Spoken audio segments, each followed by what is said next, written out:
Welcome to Chapter 3, Data Frame Missing Value Methods. These are going to be the same as we saw with the series, but have a few more options because, as you know, the data frame is two-dimensional, so you can work with rows as well as columns. So let's go ahead here and get started. I'm going to read in the movie data set right here, and really we should show the first 5 rows because the 5th row is where some missing values occur. Okay, so here are those same 5 missing value methods that we saw with the series.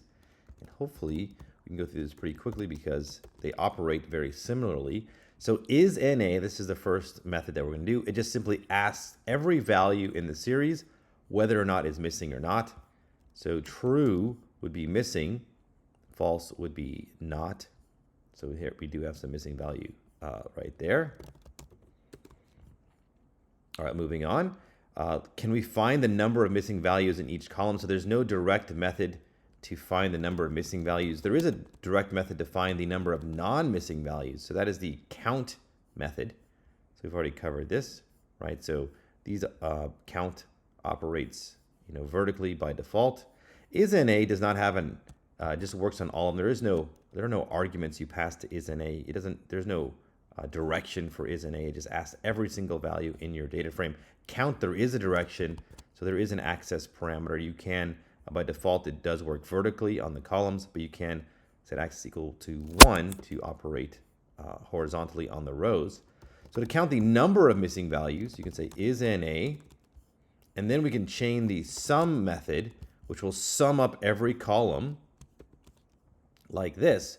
So true evaluates as 1, false as 0, so this will count the number of missing values. All right.